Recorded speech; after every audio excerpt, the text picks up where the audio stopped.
বন্ধুরা, আজকের গল্প টুনির বন্ধু কাক। অনেক কাল আগের কথা। এক জঙ্গলে বাস করত এক কাক এবং তার বন্ধু টুনি। টুনি কাকের অনেক ভালো বন্ধু ছিল। একদিন কাক টুনির বাড়িতে আসে আর তার দরজায় নক করে এবং তখনই টুনি বলে, এই সময় আবার কে আসলো? যাই দেখে আসি, কে আবার এই অসময়ে আমাকে স্মরণ করলো। এই বলে টুনি দরজার সামনে আসলো এবং দরজা খুলে বলে, আরে কাক বন্ধু, তুমি এসো এসো, ভেতরে এসো। হ্যাঁ টুনি বন্ধু, আসলে আমার বাসায় একা একা ভালো লাগছিল না। আমি অনেক বোর হচ্ছিলাম, তাই ভাবলাম তোমার কাছে আসি। আমি কি তোমায় বিরক্ত করলাম? আরে বন্ধু, তুমি যে কি বলো না, বিরক্ত হব কেন? তুমি আমার কাছে আসলে আমার ভালোই লাগে। আমি তো তোমার কথাই ভাবছিলাম। চলো আমরা দুজন একসাথে গল্প করি। হ্যাঁ নিশ্চয়ই, চলো। এরপর কাক এবং টুনি তাদের সুখ দুঃখের গল্প করতে থাকে। তারা অনেকক্ষণ ধরে গল্প করে। দেখতে দেখতে সকাল থেকে সন্ধ্যা হয়ে যায়। তখন কাক টুনিকে বলে, টুনি বন্ধু, আমি এখন আসি, সন্ধ্যা হয়ে গেছে, আমায় এখন বাড়ি ফিরতে হবে। সে কি বন্ধু, তুমি এখনই চলে যাবে? আর একটু না হয় থেকে যাও। না বন্ধু, এখন আর না, আমি না হয় আবার কাল সকালে আসব। ঠিক আছে বন্ধু, তুমি যখন যেতে চাইছো যাও। আমি কিন্তু কাল সকালে তোমার অপেক্ষা করব। ঠিক আছে বন্ধু, আমি তাহলে আসি। বিদায় বন্ধু। এভাবেই বেশ কয়েকদিন কেটে যায়। কাক এবং টুনি দুজনের দিনই বেশ ভালোই কাটতে থাকে। তবে একদিন টুনি অনেক অসুস্থ হয়ে পড়ে। এতটাই অসুস্থ হয়ে পড়ে যে সে বিছানা ছেড়ে আর উঠতেই পারে না। সেদিনও কাক টুনির কাছে আসে। এ কি, টনি হঠাৎ তার ঘরের দরজা খুলে রেখেছে কেন? ব্যাপারটা কি? কাকের মনে সন্দেহ হয় আর সে ঘরের ভেতর ঢুকে দেখে টুনি বিছানায় পড়ে আছে। সে এতটাই অসুস্থ যে সে বিছানা থেকে উঠতেই পারছে না। এ কি বন্ধু, তোমার এ কি অবস্থা? আর তুমি এত অসুস্থ, আমায় বলনি কেন? বন্ধু, তুমি আমায় নিয়ে চিন্তা করো না, আমার তেমন কিছু হয়নি। তুমি এখন তোমার বাসায় ফিরে যাও, অনেক সন্ধ্যা হয়ে গেছে। না বন্ধু, তা কি করে হয়? তুমি এত অসুস্থ আর আমি তোমাকে এভাবে রেখে কি করে বাড়ি যাই? আজ আমি কোথাও যাব না, আমি তোমার সাথে তোমার বাসাতেই থাকবো। সে কি করে হয় বন্ধু? আমি চাই না তুমি আমার জন্য কষ্ট করো। আমি তোমার বন্ধু হই, তোমার পাশে থাকাটা আমার কর্তব্য। তোমার যে এই অবস্থা, তাতে তো তুমি খাবারের সন্ধানে বাইরেও যেতে পারবে না। আর বাইরে যেতে না পারলে তো তোমাকে না খেয়ে থাকতে হবে। আর আমি থাকতে আমার বন্ধু না খেয়ে থাকবে, তা হতে পারে না। অবশেষে কাকের কথায় টুনি রাজি হয়। ঠিক আছে, তুমি যখন চাইছো, আমি আর তোমায় থাকতে বাধা দেব না।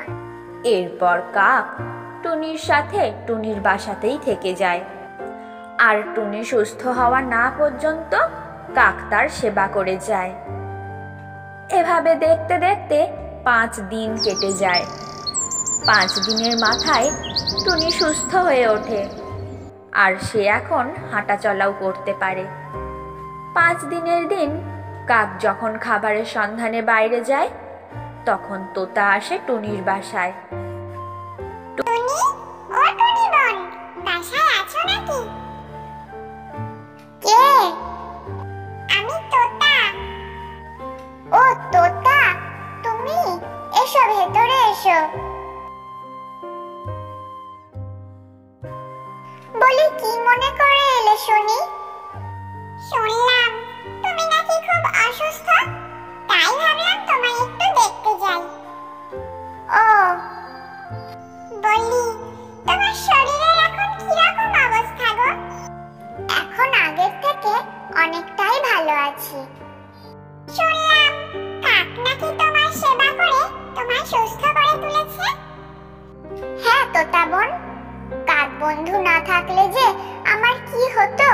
সেটা ভাবতেই আমার ভয় করে। আজ কাক বন্ধুর জন্যই আমি বেঁচে আছি, নইলে তো না খেয়ে আমি সেদিনই মরে যেতাম। বলি, তোমার কাক বন্ধু বাসায় আছে নাকি চলে গেছে? ও আসলে একটু বাইরে খাবার আনতে গেছে, এক্ষুনি চলে আসবে। টুনি, তোমায় একটা কথা বলি, কিছু মনে করো না। কি কথা তোতা বোন? তুমি তো একটা টুনি পাখি, তুমি দেখতে শুনতে সব দিক থেকেই কত সুন্দর, আর সে তো একটা কাক। তার সাথে কি তোমার বন্ধুত্ব রাখাটা ঠিক হচ্ছে? আমি জানি কথাটা শুনতে তোমার হয়তো অনেক খারাপ লাগছে, কিন্তু টুনি, বাইরের সকল পাখি তোমাদের নিয়ে সমালোচনা করে, তাই আর কি বললাম। দেখো তোতা বোন, তুমি যা শুনেছ তাই বলেছ, এতে আমার মন খারাপ হয়নি। তবে কে কি ভাবলো তাতে আমার কিছুই যায় আসে না। তোমার যা ভালো মনে হয় তাই করো, আমার মনে হলো কথাটা তোমায় বলা উচিত, তাই বললাম। আমি এখন আসি তাহলে। সে কি তোতা বোন, তুমি এখনই চলে যাবে? আর একটু সময় থেকে যাও না টুনি, আমি আবার পরে নয় আসবো। এই বলে তোতা সেখান থেকে চলে যায়। এদিকে কাক বাইরের আড়াল থেকে তাদের সকল কথা শোনে আর মনে মনে ভাবে, টুনি আমার সত্যিই অনেক ভালো বন্ধু, তাই তো সে তো তার কথায় কোনো পাত্তা দিল না। সে আমার রূপের চেয়ে আমার বন্ধুত্বকে বেশি গুরুত্ব দিল। টুনির মতো বন্ধু পাওয়া সত্যিই অনেক ভাগ্যের ব্যাপার। আমার ভাগ্য সত্যি অনেক ভালো যে আমি টুনির মতো একজন বন্ধু পেয়েছি। এরপর কাক ঘরে যায় আর বলে, টুনি, আরে বন্ধু, তুমি চলে এসেছো?